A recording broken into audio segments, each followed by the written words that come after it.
Hello.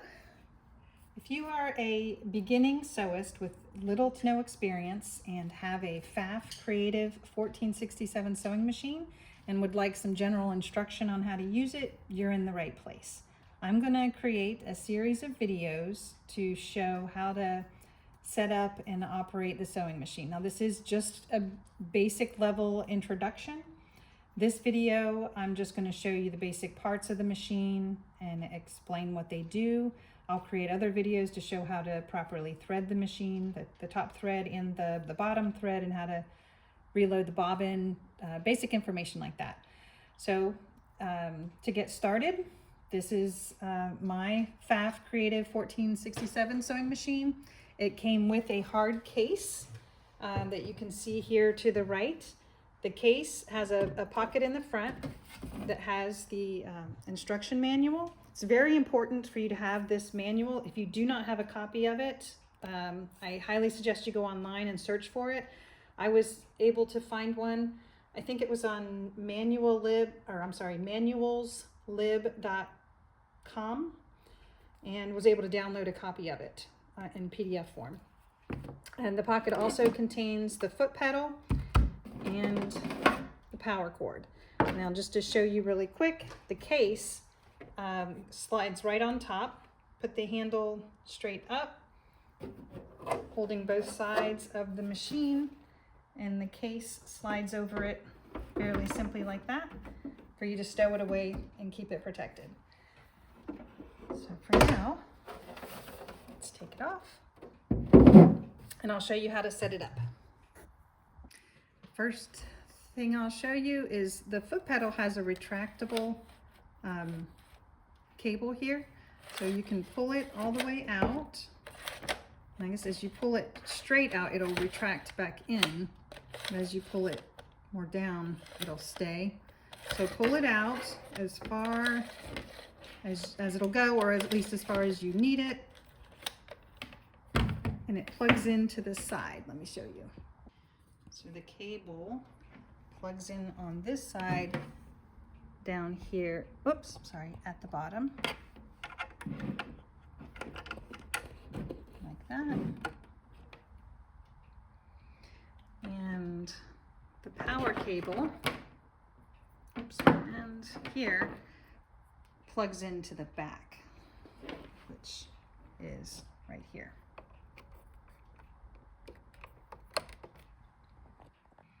So the other end of the power cord, of course, gets plugged into the wall or your power source, and the machine is all ready to turn on. So hit the power switch and it turns on. So the light will come on automatically and your display will come on as well. So to get started, this is your sewing machine needle, along with your presser foot. It has an extension cable here that swings out and actually opens up and has different accessories here and additional accessories in here.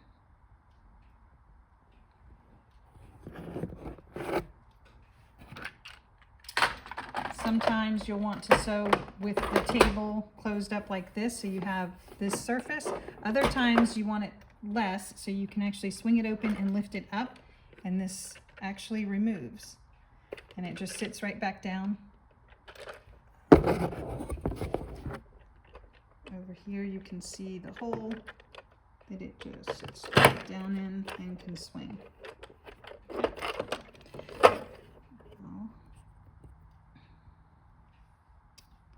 Okay, so this, by opening this up, it allows you to access the bobbin area here. This is your the bobbin casing, and with this door, on this door, I'm sorry, is a little sensor here, which is kind of a unique feature to the machines I've seen anyway, that senses when the bobbin gets low, and you'll actually see a light come on here and blink at you to let you know that you're running out of bobbin thread. If you lift open the top, this is where you install your thread, and it gets threaded through the machine here and down through the eye of the needle. Up here, you see a little table or legend, I guess, that shows you the different stitches that are available on this machine.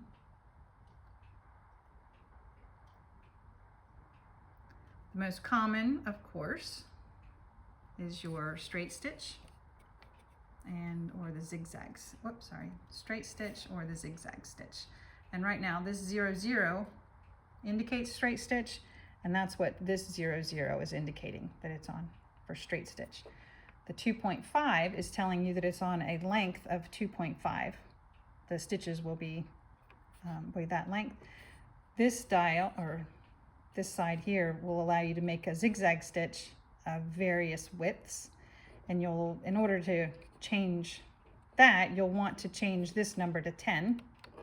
And again, that's because in order to do zigzag stitch, 10 is the code. So with 10, and then you can change this number here to different widths. If we want to stick with straight stitch, I'll change the programming back to 0, 0, and now we're at a length of 2.5. Coming back over to this side, you have a button here that when you press it, it'll put the machine in reverse. Instead of sewing forward, it'll go in reverse. This little light will light up. And another basic one that I like to use is this one. This button, when you press it, indicates when you stop sewing, the needle will stop in the down position. With the light off, it'll stop in the up position, which is where the needle is at now. Zoom in a little bit closer here to see that the needle is up. Okay. And a couple more things to point out to you is this is your tension dial. This allows you to adjust the tensioning in your upper thread, and there's a turn wheel on this side right here that pushing it up or down will change the number on the dial. Right now I've got it on a 6. And I'll be showing you later how to wind the bobbin, so I just wanted to point out there's a little thing here that allows you, that you'll be using here and here to thread your bobbin, but I'll show more details on that later. Okay, 2 final things I want to show you. One is there's a hand wheel on the side of the machine here, and as you turn it towards you, it will move the needle up and down. So let me show you. As I turn this toward me, you can see, hopefully you can see the needle moving down. Okay, and I don't want to turn it too far because I don't have fabric in there. But then the other thing is, once you put fabric in here, you use this lever to move the foot up and down. Okay? Right, so I think that's the basics on the machine. So the next video coming up will be threading the upper thread. So I will show you how to take this thread, go through the machine and down to the eye. All right, thanks.